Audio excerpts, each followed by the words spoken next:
voix pour écouter votre sélectionneur Emers Fahim après cette élimination des éléphants. C'est le foot, quand on a des occasions, il faut savoir les mettre.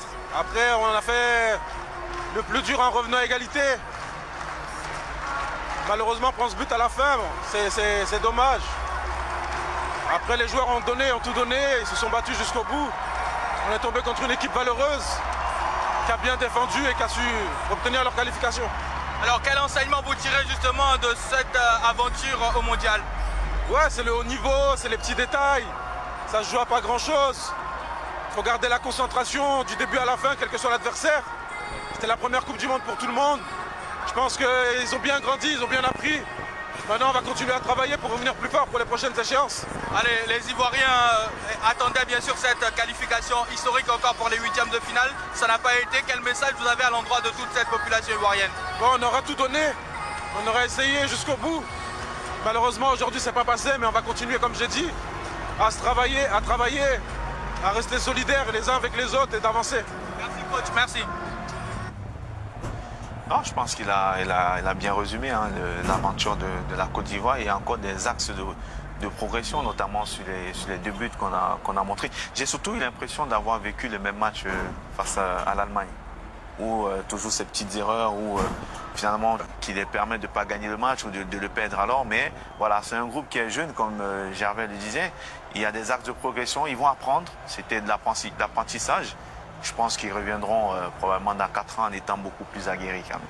Regardons les chiffres de cette rencontre parce que ça va dans votre sens effectivement. Cette équipe de la Côte d'Ivoire a eu plus de tirs, semble-t-il, que la Norvège ce soir. Mais regardez bien, 14 tirs à 9, 5 tirs cadrés à 4. Et finalement, c'est quand même la Norvège qui passe. Comme quoi, hein, une domination peut aussi être stérile par moment. Et quand on a Haaland devant, il suffit d'une occasion. Vous comprenez pourquoi j'étais heureux? Oui. Ouais. Parce que comme je dis, en manque de communication de la défense, il a réussi à mettre le but où lui-même il ne croyait pas. Sa joie était moins forte qu'on a pu le voir. Parce qu'il sait le but, juste les 1 ou 2 buts, je pense que les petits détails suffisent pour se qualifier. Ouais. Par exemple, en première période, il a touché que 8 ballons, Erling Haaland. Mais le voilà, à 25 buts marqués lors de ses 13 derniers matchs en compétition officielle avec Norvège. C'est extraordinaire. Il a quelques mots à nous dire. Regardez, Erling Haaland. C'est impressionnant. Det er sjukt. Spiller mot Brasil. Donc en norvégien, il vient de dire qu'il est très heureux d'avoir gagné ce match et donc de jouer contre le Brésil dimanche. Vous avez tous compris la même chose? Bien sûr. Ouais, c'est à peu près ça. Et on va revenir sur le match maintenant. Une image, on commence avec ce premier but en première période, Benjamin. Et c'est bien Antonio Nusa qui a marqué l'un des plus beaux buts de cette Coupe du Monde. Oui, je pense pour moi que c'est peut-être le meilleur but de la Coupe du Monde. C'est une action individuelle, personnelle.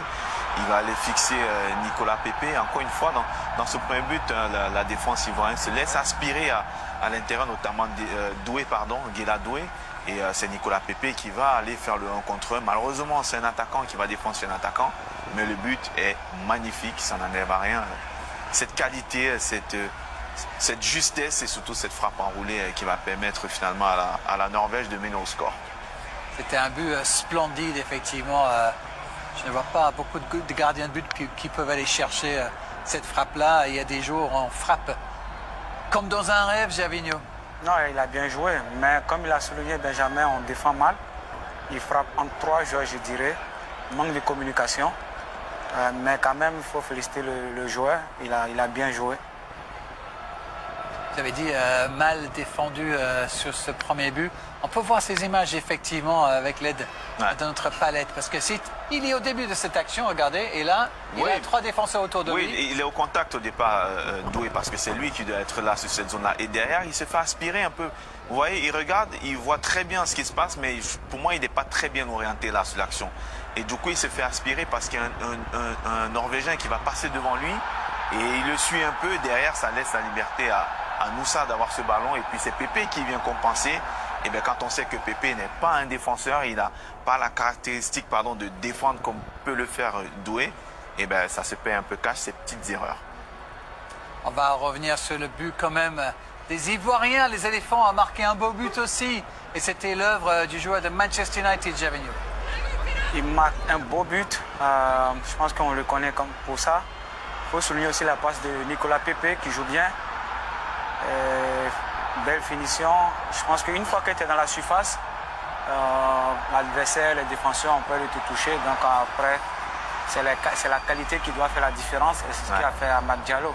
C'est un beau but. Il est resté en équilibre. Voilà, ils ont évité. Bon, je pense qu'ils ont joué par prudence. Ils ont évité de le toucher. Donc après.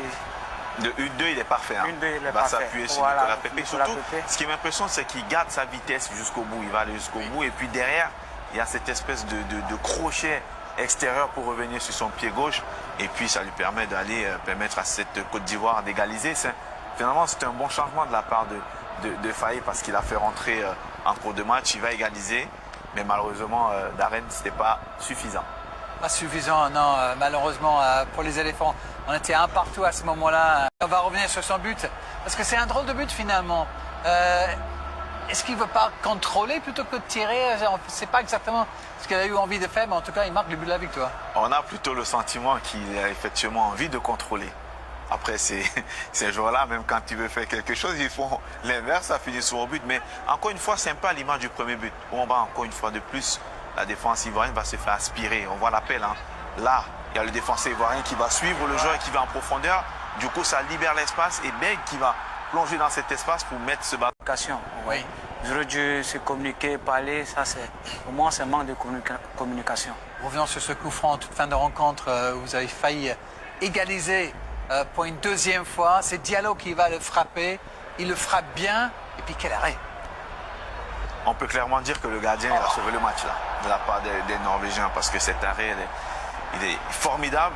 En plus, il va chercher du bras opposé. Hein. Moi, je pensais qu'il devait aller avec son bras droit. Finalement, sur le bras gauche, le bras opposé. Mais voilà, dans les tout derniers instants du match, l'arrêt est important. Ben, c'est cet arrêt déterminant qui fait gagner ce match. De toute façon, j'avais souligné que les gardiens aussi vont jouer un rôle important dans ce match. Donc, lui, il a été décisif à la dernière minute pour son équipe. Et félicitations aussi à lui. Il n'y avait pas grand-chose entre ces deux équipes, mais c'est bien la Norvège qui se qualifie à Mukonjo et on est en train de regarder ces scènes de joie pour les Norvégiens. Forcément, ils sont heureux parce que c'est pour eux la première fois qu'ils gagnent un match en élimination directe dans cette Coupe du Monde. Haaland, Odegaard et compagnie. On vient de voir Benjamin, le papa d'Erling Haaland, qui est dans les tribunes aussi. Oui, c'est un soulagement pour cette équipe norvégienne et ils peuvent être heureux. Hein, quand on voit le match, on voit le... Après cette élimination, vous gardez le sourire et côté positif quand même de cette Coupe du Monde pour les Ivoiriens. Oui, bon, il y a une déception quand même parce qu'on aurait voulu aller en huitième de finale. Après, il faut féliciter quand même les jeunes frères. Ils sont rentrés quand même dans l'histoire du football africain. Ils sont en 16e de finale. Ils n'ont pas démérité. Après, dans ce genre de rencontres-là, il faut être efficace, il faut être réaliste. Oui, il y a beaucoup de jeunes dans cette équipe, effectivement, qui ont goûté à une Coupe du Monde pour la première fois. Et ça donne envie de revenir, bien évidemment. Il y a d'autres tournois pour ces jeunes joueurs. Et pour l'instant, même si évidemment on va revenir en image dans quelques instants sur ce qui s'est passé pour ceux qui viennent d'arriver aussi sur Beansport.